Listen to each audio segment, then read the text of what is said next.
Untuk kita insya Allah sholat 5 waktu insya Allah kita jalankan. Untuk teman-teman yang udah ngaji sholat 5 waktu kita jalankan. Tapi sekarang persoalannya kualitas sholat kita. Kita sholat 5 waktu ya sholat 5 waktu, tapi kualitas sholatnya seperti apa?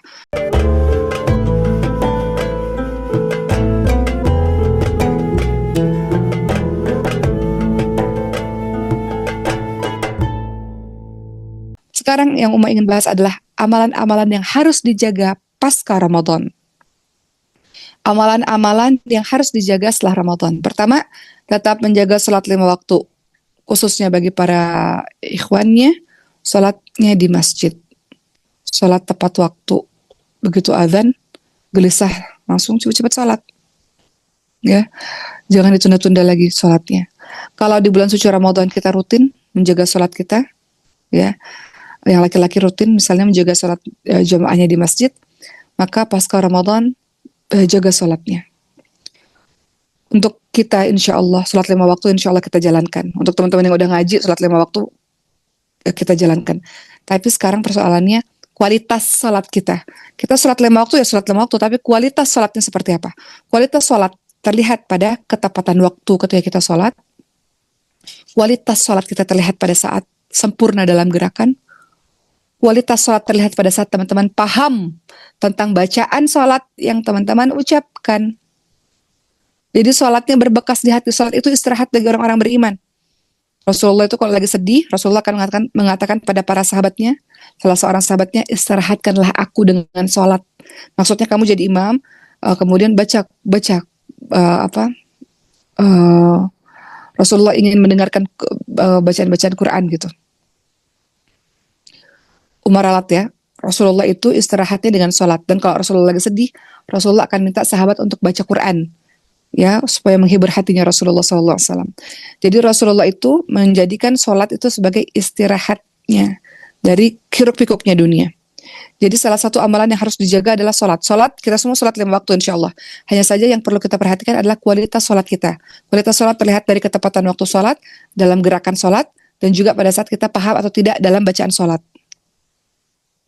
Teman-teman katakan semua bacaan dalam sholat kita itu semua adalah berisi doa demi doa. Teman-teman duduk, teman-teman berdoa. Rabbi firli warhamni wajburni warfa'ni warzuqni wahdini wa'afini wa'fa'ni, itu semua doa. Rabbi firli, ampuni aku. Rabbi firli warhamni, sayangi aku. Rabbi firli warhamni wajburni, tutup aibku. Teman-teman dosanya banyak, umat dosanya banyak. Orang-orang sayang pada kita karena bukan kesolehan kita.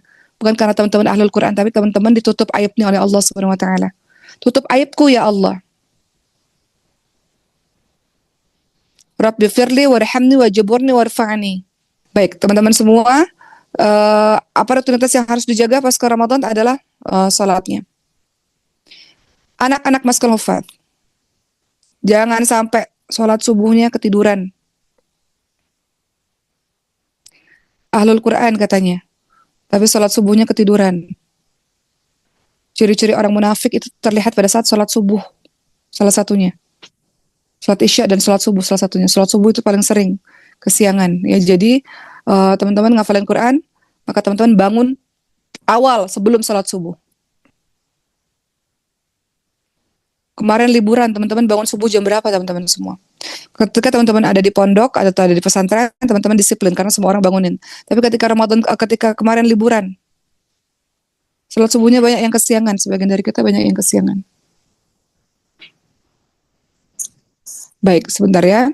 Berikutnya, yang ingin saya sampaikan kepada teman-teman semua, ingat bahwa ada ciri-ciri orang yang munafik. Ciri orang munafik itu apa? Kata Rasulullah, tidak ada sholat yang paling berat dilakukan oleh orang munafik kecuali sholat subuh dan sholat isya. Orang munafik itu paling berat sholat subuh, paling berat sholat isya. Paling berat mereka. Ya, kata Rasulullah, seandainya mereka mengetahui keutamaan-keutamaan dari kedua sholat tersebut, niscaya mereka akan mendatangi sholat tersebut walaupun sambil merangkak. Kenapa sholat isya dan sholat subuh paling berat untuk orang munafik? Karena sholat isya itu udah capek, orang nggak lihat juga. Sholat subuh masih gelap juga, orang nggak lihat juga, masih terlalu awal. Jadi ciri orang munafik itu berat melakukan sholat isya dan sholat di ibadah yang teman-teman continue untuk teman-teman perhatikan adalah sholatnya. kualitas sholatnya. Setelah sholat 5 waktu, insya Allah yakin semua di sini di ruangan ini semua sholat 5 waktu. Paham atau enggak tuh selama ini sholat berpuluh-puluh tahun, paham enggak apa yang dibaca dalam sholat tersebut? Kedua, memperbanyak puasa sunnah. Sekarang masih di bulan Syawal, masih ada waktu untuk melaksanakan puasa-puasa sunnah. Kata Rasulullah SAW, maukah aku tunjukkan kepadamu pintu-pintu kebaikan? Maka salah satunya adalah puasa. Puasa adalah perisai. Bagi orang-orang yang suka marah, obatnya puasa. Bagi orang-orang yang nggak bisa berhenti dari tontonan pornografi, puasa. Bagi orang-orang yang lagi pacaran-pacaran tuh, anak-anak muda tuh, untuk kontrol supaya nggak bablas, puasa. Bagi orang-orang yang orang-orang yang banyak berbuat ghibah, ngomongin orang, kerjaannya, obatnya apa? Puasa. Puasa itu perisai bagi semua maksiat dari anggota tubuh kita, teman-teman semua.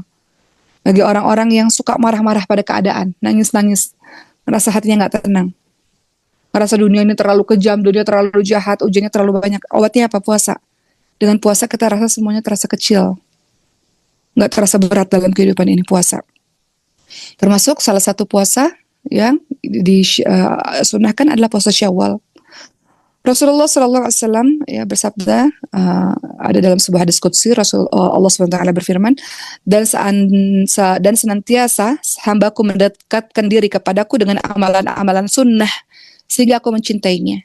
Jadi kalau ada yang bertanya amalan sunnah untuk apa? Untuk buat Allah cinta sama kita. Kata Allah, dan senantiasa hamba-hambaku mendekatkan diri kepadaku dengan amalan-amalan sunnah sehingga aku mencintainya. Jika aku mencintainya, maka akan aku berikan petunjuk pada pendengarannya yang dia gunakan untuk mendengar. Kalau aku sudah mencintainya, kata Allah SWT, aku akan memberikan petunjuk pada penglihatannya yang dia gunakan untuk melihat. Aku akan memberikan petunjuk pada tangannya yang dia gunakan untuk memegang. Aku akan memberikan petunjuk kepada kakinya yang dia gunakan untuk berjalan. Dan jika dia mohon sesuatu padaku, kata Allah, pasti aku akan kabulkan. Jika dia minta perlindungan, pasti aku akan berikan perlindungan kepadanya. Hadis riwayat Bukhari. Jadi, amalan-amalan sunnah yang kita lakukan adalah dalam rangka menarik perhatian Allah, membuat Allah cinta pada kita, membuat pendengaran, mata, tangan, kaki semuanya atas petunjuk dari Allah SWT. Itu amalan-amalan sunnah. Fungsi dari amalan-amalan sunnah. Fungsi dari amalan-amalan sunnah berikutnya adalah untuk menambal kekurangan amalan-amalan wajibmu selama ini. Puasa Ramadan mungkin banyak kurangnya. Dilengkapi, disempurnakan, ditambal kekurangan itu dengan puasa-puasa sunnah. Sholat wajib mungkin banyak kurangnya, maka ditambal dengan sholat qobliyah ba'diyah. Jadi amalan-amalan sunnah menambal kekurangan, menutup kekurangan dari amalan-amalan wajib. Gitu ya teman-teman semua ya. Dan kita tahu ada puasa 6 hari di bulan Syawal. Kata Rasulullah SAW, barang siapa yang puasa Ramadan, kemudian dia 6 hari puasa di bulan Syawal, maka dia seperti berpuasa setahun penuh. Seperti berpuasa setahun penuh. Gimana caranya? Paling afdal adalah puasa berturut-turut di bulan Syawal. Tapi kalau puasa selama di bulan Syawal, nggak ada masalah. Bagaimana caranya? Selesaikan dulu puasa gantinya, karena puasa ganti, puasa qadha itu adalah wajib. Puasa Syawal adalah sunnah, dahulukan wajib sebelum sunnah. Maka teman-teman dahulukan dulu puasa wajib. Kalau teman-teman haid kemarin 7 hari, 8 hari, puasa dulu wajibnya. Bayar dulu wajibnya, kemudian baru teman-teman puasa Syawal. Ya. Apa faedah dari puasa Syawal yang akan teman-teman lakukan? Sudah teman-teman lakukan. Puasa 6 hari di bulan Syawal itu menyempurnakan puasa kita di Ramadan kemarin. Kedua, puasa Syawal itu sama seperti ba'diyah ketika sholat. Sholat itu ada ba'diyah, ada qobliyah. Qobliyahnya ada Sya'ban kalau dalam bulannya. Ba'diyahnya adalah Syawal. Jadi amalan sunnah ini menyempurnakan kekurangan atau cacat yang ada dalam amalan-amalan wajib kita. Ya. Kemudian apa gunanya puasa Syawal ini? Membiasakan berpuasa setelah puasa Ramadan. Ini tanda diterimanya amalan seseorang di bulan suci Ramadan. Tanda diterimanya ibadah seseorang di bulan suci Ramadan adalah dia kembali melakukan kebaikan demi kebaikan setelah bulan suci Ramadan.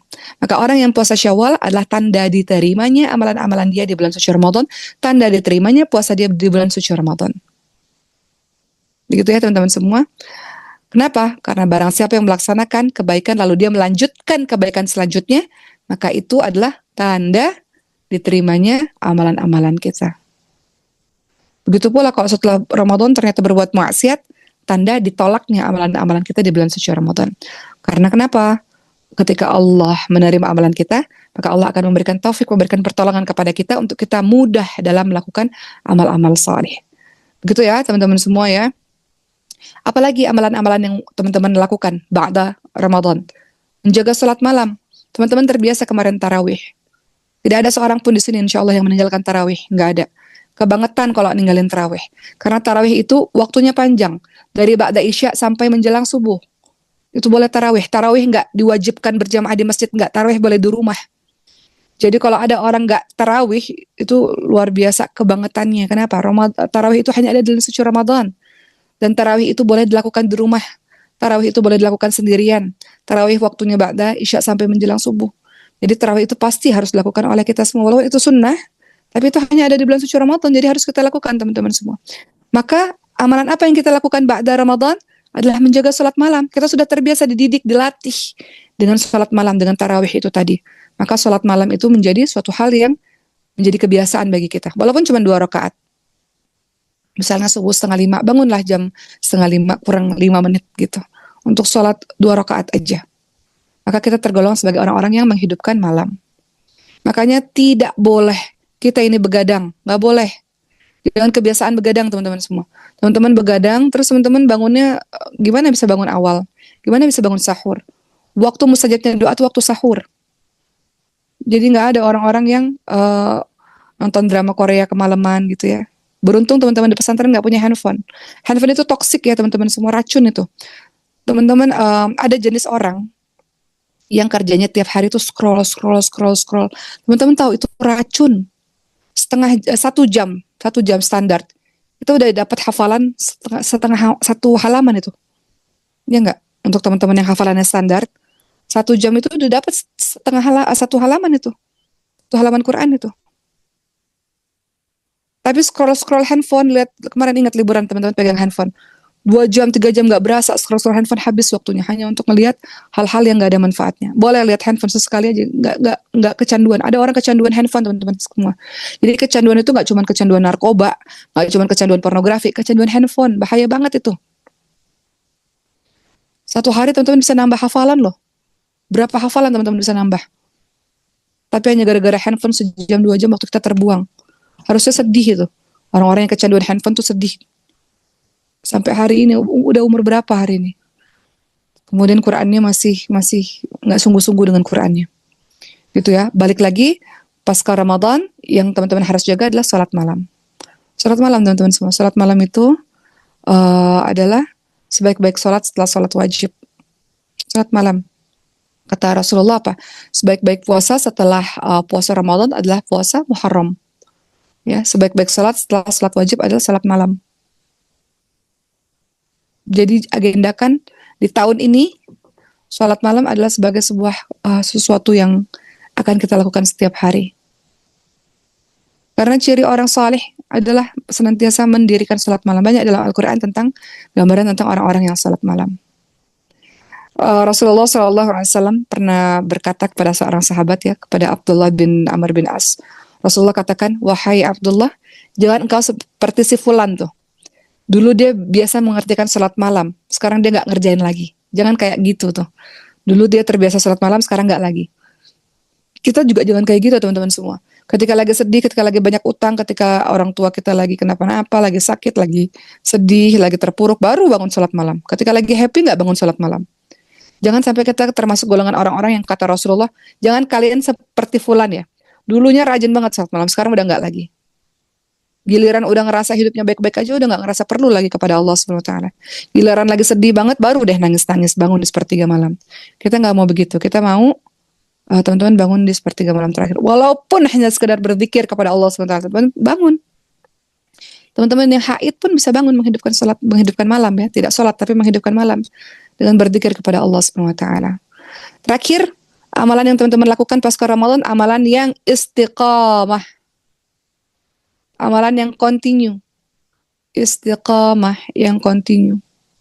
Kalau memang teman-teman adalah kemarin dahsyat itu ibadahnya, continue. Lakukan secara konsisten istiqamah.